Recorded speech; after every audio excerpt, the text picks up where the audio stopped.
안녕하세요.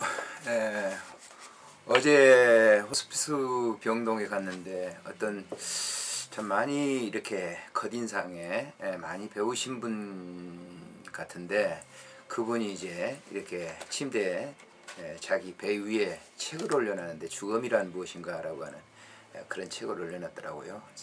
그래서 야, 이분이 많이 이렇게 죽음에 대해서 이렇게 관심을 가지고 계시는구나. 아무래도 이제 호스피스 병동 오게 되면 거의 이제 인생 이제 거의 뭐 종착역에 도달했다 하는 분들이 이렇게 오시거든요.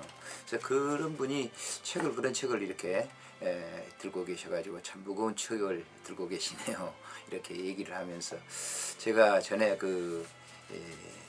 아름다운 마무리 책을 소개했는데 그 책을 한번 이렇게 보시라고 이렇게 권해 드렸거든요. 그러고 이제 봉사 활동을 했습니다만은 집에 와서 이제 예전에 읽었던 그 책을 다시 한번 이렇게 보면서 인생 수업이라고 하는 이 책입니다만은, 사람이 살아가는 삶의 여정 가운데 자기를 이렇게 인생에 대한 것을 가르쳐 줄 수 있는 그런 사람은 그 누구도 없습니다. 자기가 스스로 이렇게 배워가면서 살아가야 되는데, 그 배움이라고 하는 것이 물론 이제 자기의 부모들도 있고 선생들도 있고 그런데, 그런 분들이 이제 교사가 될 수가 없는 거죠. 자기가 이제 인생의 한 페이지 한 페이지를 이렇게 넘겨가는 것이기 때문에, 역시 이제 삶이라고 하는 것은 굉장히 중요한 것이고, 그 수업이라고 하는 것은 이제 받아야 되는데 어떻게 받을 것이냐 하는 그런 문제가 숙제죠. 저는 개인적으로 그렇습니다만은 이 많은 책들이 이제 인생의 교과서가 된다. 그래서 저도 이 책을 이렇게 한 10여 년 됩니다만은 유시아 씨가 번역을 했죠. 잘 이렇게 번역하셨는데, 엘리자베스 쾌블러 로스라고 하는 이분인데요.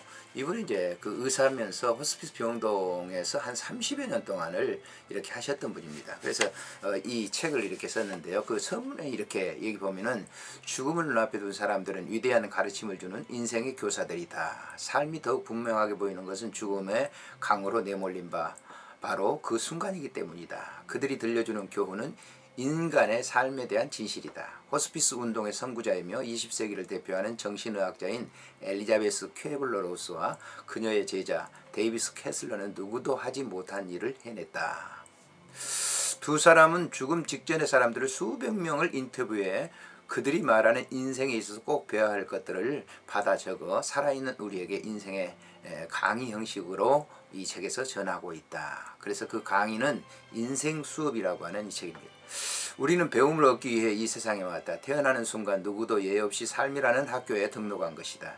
수업 시간, 하루 24시간인 학교에 살아있는 한 그 수업은 계속된다. 그리고 충분히 배우지 못하면 수업은 언제까지나 반복될 것이다. 사랑, 관계, 상실, 두려움, 인내, 받아들임, 용서, 행복 등이 이 학교의 과목들이다. 이 책에서 두 저자는 우리가 이 세상에 있는 시간이 많지 않다는 것을 일깨워 주는데요. 우리가 한 말과 행동이 어쩌면 우리가 사랑하는 이에게 하는 마지막 말과 행동이 될지 모른다. 어느 누구도 단 한 사람도 죽음을 피할 수는 없다. 따라서 너무 늦을 때까지 기다려서는 안 된다. 이것이 죽어가는 사람들로부터 배울 수 있는 가장 큰 교훈을 주는 하나의 책이다. 그들은 말한다. 지금 이 순간을 살라고 삶이 우리에게 사랑하고 일하고 놀이하고 별들을 바라볼 수 있는 기회를 주었으니까 라고 이렇게 서문에 얘기를 하는데요. 이 목차에서는 이 유시아 씨가 이제 인생 수업에는 행복하라는 숙제뿐이다 이렇게 서문을 남겼고요. 제1장에서는 자기 자신으로 존재하기. 그리고 인생의 삶은 그 누구도 없죠. 자기 혼자 자기 삶을 자기 스스로 이제 존재를 가지고 있는 것이다라고 하는. 사랑 없이 인생을 여행하지 말라라고 하는 겁니다. 사랑 없이는 인생의 길을 가지 말라.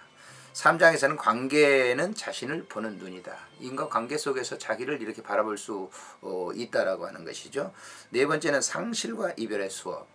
잃어버린 것과 또 이별해야 됩니다. 사람은 태어났다고 하면 죽는 것이 정한 것이고, 만났던 사람들과 이별을 하는 것이 인간의 그 이치죠. 삶의 이치입니다. 5장에서는 아직 죽지 않는 사람으로 살지 마라. 바울 사도가 나는 날마다 죽는다라고 하는 그런 교훈을 이렇게 했던 것처럼 죽지 않고 자기를 죽이지 않고 살지 말라라고 하는 거예요. 6장에서는 가슴 뛰는 삶을 위해서 항상 설레는 마음으로 살아라고 말해야죠. 생명이 있는 한은. 7장에서는 영혼과 하루, 영혼의 삶은 그 하루뿐이다. 하루와 같다는 거예요. 순간 넘어간다는 것이죠. 8장에서는 무엇을 위해서 배우는가? 내가 배우는 목적이 뭔가라고 하는 거예요. 삶의 마무리를 잘하기 위해서 배우는 겁니다. 인생은. 근데 그런 걸 우리가 사람이 이제 살아가는데 잘 알지 못하죠. 무엇을 위해 배우는가? 삶을 마감하기 위해서 배우는 것이 우리의 삶이다라고. 9장에서는 용서와 치유의 시간. 사람과 관계 속에서 불편한 관계를 가지고 마음속에 분노와 여러 가지 것을 가질 수 있습니다. 그건 치유받아야 되겠죠. 10장에서는 살고 사랑하고 웃으라라고 하는 그런 이제 주제로 쭉 이렇게 강의 형식으로 되어 있는데요. 책을 이렇게 집필한 거죠. 뭐 여러 가지 얘기보다도 엘리자베스 퀘블러 로스의 말을 이렇게 좀 읽어드리고 마치는 것이 참 좋을 것 같습니다. 삶이라고 부르는 이 기간 동안 우리 모두에게 배워야 할 것들이 있습니다. 죽음을 눈앞에 둔 사람들과 대화를 나누다 보면 그것이 더욱 분명해집니다. 생의 마지막에 이르러 사람들은 많은 배움을 얻지만 대개 그 배움을 실천하기에는 이미 너무 늦습니다. 애리조나 사막으로 이사하던 해인 1995년 어버이날 나는 뇌졸중을 일으켜 신체 일부가 마비되었습니다. 그 후 몇 해 동안은 죽음의 문턱에서 시간을 보냈습니다. 때로는 금방 죽음이 찾아올 것처럼 느낀 적도 있습니다. 마음의 준비가 되어 있는데 죽음이 찾아오지 않아 실망한 적도 있습니다. 내가 죽지 않는 것은 삶으로부터 배워야 할 것이 아직 남아있기 때문입니다. 나는 마지막 배움의 말입니다. 이 배움은 삶의 공리적인 진리의 삶 자체의 비밀에 관련된 것입니다. 나는 한 권의 책을 꼭 쓰고 싶습니다. 죽음과 죽음을 앞둔 사람들에 대한 책이 아니라 삶과 살아가는 일에 대한 책을. 우리는 각자는 내면의 간디와 히틀러가 있습니다. 이 말은 상징적인 의미를 담고 있습니다.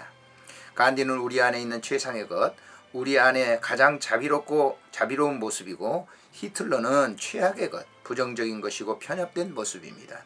그런 편협함과 부정적인 모습을 걷어내고 우리 자신과 서로의 안에 있는 최상의 것을 발견한 것이 곧 우리가 배워야 할 것들입니다. 이런 배움들은 폭풍과 같아서 우리를 있는 그대로 진정한 모습으로 되돌려줍니다. 우리는 자신의 타인을 서로 치유하기 위해 이곳에 있습니다. 육체적인 회복이 아니라 훨씬 더 깊은 치유 정신과 영혼의 치유를 위해서. 삶에는 여러 배움을 이야기할 때 그것은 미완성의 일들을 완성한다는 뜻입니다. 미완성의 일은 죽음이 아니라 삶에 관한 것입니다. 그것은 우리에게 난 지금까지 무난하게 살아왔지만 한 번이라도 가슴 뛰는 삶을 살기 위해 열정을 쏟아본 적이 있었나와 같은 가장 중요한 물음을 던지게 됩니다. 많은 사람들이 이 세상을 거쳐갔지만 진정으로 살지는 못했습니다. 그들은 자신의 미완성의 삶을 가슴속에 숨겨두느라 너무 많은 시간을 보내버렸습니다. 미완성으로 남겨두는 일이야말로 삶의 가장 근본적인 문제이며 죽음의 문 앞에서 또다시 직면하게 되는 문제입니다. 우리들은 대부분 수많은 미완성의 일들을 남겨둔 채 생을 마감합니다. 누구나 미완성의 일들을 적어도 한두 가지씩 가지고 있습니다. 삶에는 배워야 할 것들이 너무나 많아서 단 한 번의 생으로 그 모든 것을 배우기는 불가능합니다.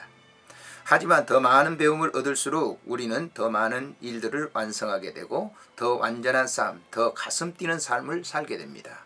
그리하여 언제 죽음을 맞이하더라도 이렇게 말할 수가 있습니다. 난 진정한 삶을 살았다고 라고 말입니다. 이 엘리자베스 퀘블러 로스라고 하는 이 여자분인데 이분은 정말 그 미래, 우리의 죽음 이후의 세계를 생각하면 정말 더 가슴 뛰고 설레는 그런 일이라고 얘기합니다. 근데 우리는 죽음을 마지막 끝으로 이렇게 생각하기 때문에 절망이죠. 그래서 절망보다는 이 죽음은 희망, 다시 차후의 세계에 더 아름다운 이 삶을 꾸미기 위한 그 세계로 들어가는 이 도입 부분이라고 하는 들어가는 문이다라고 하는 것을 여기서 강조하고 있습니다. 호스피스를 이렇게 하면서 수많은 사람들을 이렇게 임종하는 것을 옆에서 보게 됩니다. 그들과 이렇게 대화를 나눠보면은 인생의 삶을 이렇게 잘 살았던 분들은 죽음을 깨끗하게 맞이합니다. 그렇지만은 그렇지 못한 분들은 죽음에 대해서 굉장한 공포를 가지고 죽지 않으려고 발버둥 치는 것을 이렇게 보게 되죠. 그러나 죽음이라고 하는 것은 누구에게나 오는 공평한 것입니다. 그래서 미래를 희망적으로 바라보는 그런 삶. 이 책이 바로 그것을 가르쳐주는 아주 고귀한 책입니다. 꼭 여러분들이 한번 이렇게 이 책을 일독을 권합니다. 안녕히 계십시오.